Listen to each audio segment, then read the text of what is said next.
मनुष्य का दूसरा नाम और मनुष्य की पहचान बन चुकी है आलस। ये वही आलस है जो मनुष्य को अंदर से खोखला कर देती है। हे, मैं हूँ Alpha, welcome to the series Bharat पिंजरे में बंद है। इस वीडियो में मैं बात कर रहा हूँ उस आलस की जो हमारे देश को खोखला कर रही है, और ये आलस कराया जा रहा है हमारी गवर्नमेंट के द्वारा। Yes, I am just talking about the fucking government. Basically हमारी गवर्नमेंट को सिर्फ आता है आलस करना।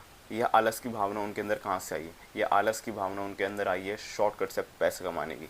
आजकल हर कोई इस ज़माने में शॉर्टकट से पैसा कमाना चाहता है, पर वह भूल जाता है कि उनके द्वारा इस शॉर्टकट से दूसरे पे क्या इम्पैक्ट पड़ेगा। आज के ज़माने में अधिकतर लोग सस्टेनेबल डेवलपमेंट का मतलब भूल गए हैं। जब सरकारी सस्टेनेबल डेवलपमेंट का मतलब भूल गई है तो आम आदमी तो भूलेगा ही। आम आदमी को भूलने की बीमारी है, आम आदमी को नज़रअंदाज करने की बीमारी है, आम आदमी को चुप रहने की बीमारी है, आम आदमी को सब सहने की बीमारी है।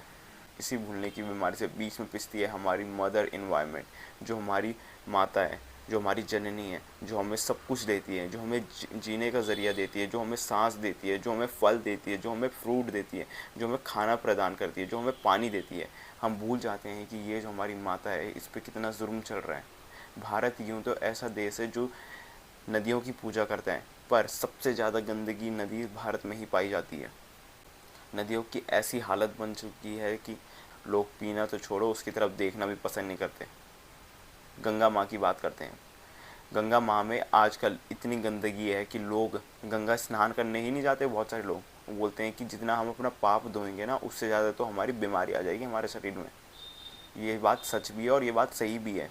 सरकार डेवलपमेंट तो करती है, लेकिन वो बेसिकली फेल हो जाती है। क्यों? क्योंकि जितना पैसा आता है ना, वो सब बढ़ जाता है, और लगता है कितना है, चुंदी भर पैसा। और उस चुंदी भर पैसे में क्या आपको लगता है आपको ड्यूलक्स चीज़ें मिलेगी?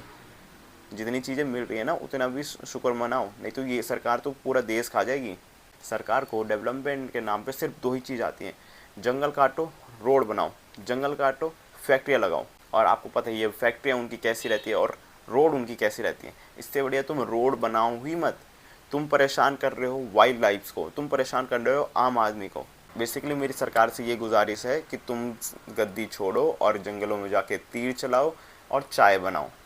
और दूसरे, पप्पू जी, आप तो बिल्कुल ही नहीं आइए। आप तो आलू से सोना बना दोगे, तो लोग खाएंगे क्या, जिएंगे क्या, पिएंगे क्या? धन्यवाद।